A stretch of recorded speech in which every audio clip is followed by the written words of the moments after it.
Wonderman is the best thing Marvel has done in years. I watched it all last night. It was excellent. It's a complete departure from your standard Marvel product. I can't imagine everybody will like it, but this is exactly what I'm looking for from Marvel, honestly, especially at this point in the Marvel timeline. It was simple and understated, and it was, like I said, a character story, but it's about like these two guys, one of which is like an aged out sort of actor who's like had his time and has made some mistakes in life, and the other is a struggling actor whose time hasn't even come yet, and he wants to be an actor. Like, that's his passion. And it's about them developing this friendship and this like mentor relationship. His mom didn't even think he'd ever have a friend, and now he's got this guy that's being his friend, and yeah, it's an interesting friendship. I love Ben Kingsley so far in this. In the first 3 episodes, I was not a fan of Marvel using a fake Mandarin in the Iron Man when that movie came out. Like, I was disappointed in that. But yeah, I mean, Ben Kingsley so far is tremendous in this, and yeah, it's great. It's 8 30-minute episodes, so it's incredibly digestible and easy to watch. Yeah, there's almost no action in this. Not to spoil the rest of the series for you, but there's almost no I figured action. this is an introduction to, like, this is like Iron Man 1, where, I mean, you get, I don't know, there's some action in that, but it's more like, this is the guy you're really not going to see a whole lot till the next movie. I'm going to tell you what. So now they've got a character they can use in the MCU. I won't say anything specific, but it might not even be that.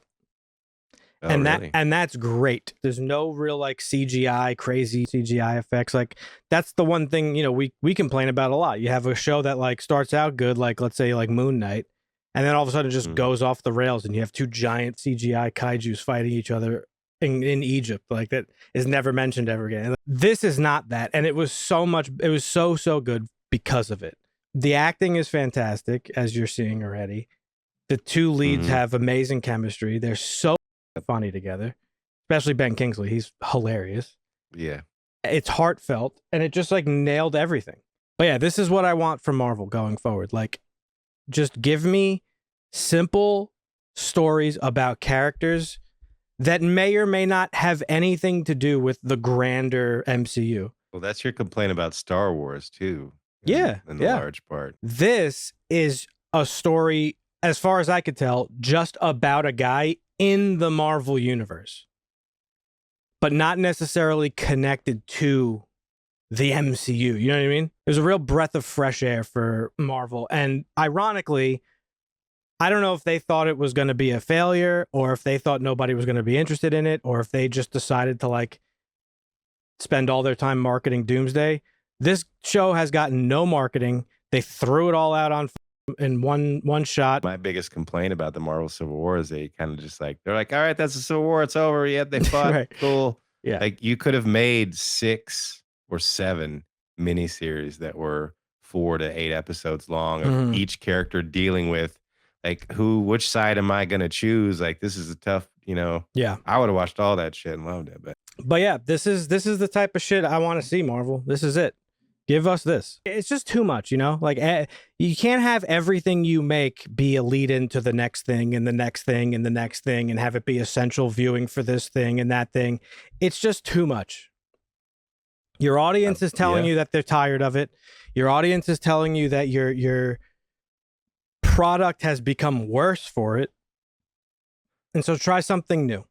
And this is it. I mean, there's stuff that works though, and there's stuff that doesn't work. Like with the Netflix thing, they almost got to Heroes for Hire, or the Defenders, or whatever you want to call them, the Street Justice guys. They did, but that show sucked. Yeah, but the build up to it was great. It was its own little, basically microverse within the Marvel Cinematic Universe. Which even that is a little bit too much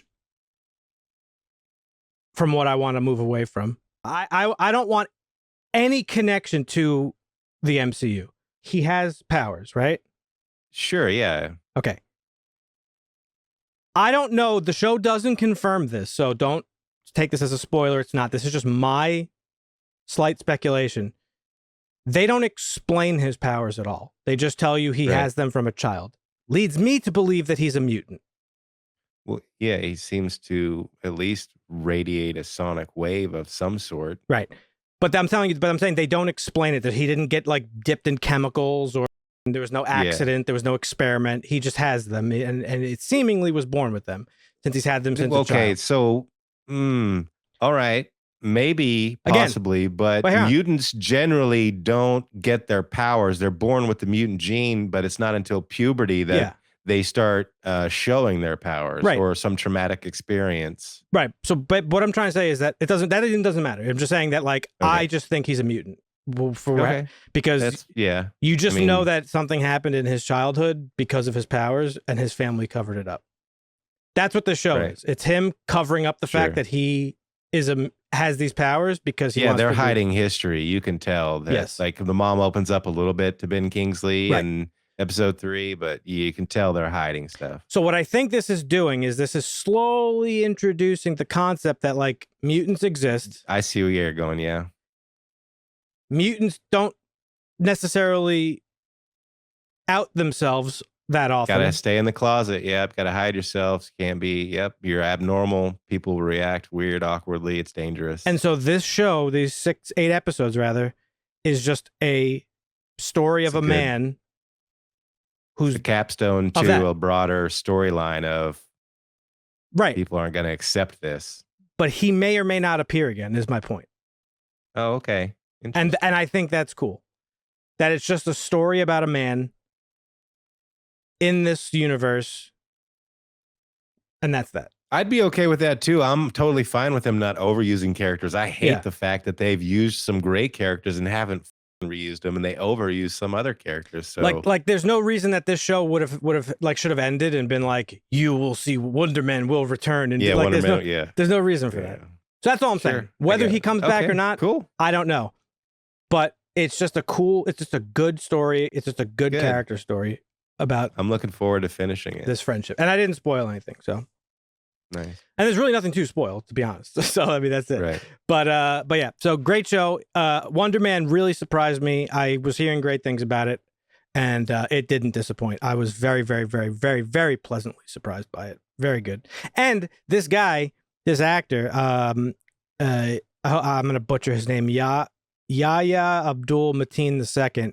He's been in some shit that I hate, and I thought he was really bad in those things. But we have said here before on the show that a lot of times somebody's bad acting, it's more about the direction and the writing than the actual acting itself. Yep. So his performance in Aquaman, I think, as Manta, I can forgive after watching this. And he was good as in Watchmen as well. He was Dr. Manhattan in the Watchmen show. This show was also about acting. Like if you are an actor or you have an affinity for act, like if you have a love of acting, or if you're a student of film or whatever, this is a great show for you because it's really about the craft of acting and like the passion that goes into it as a career and all that stuff.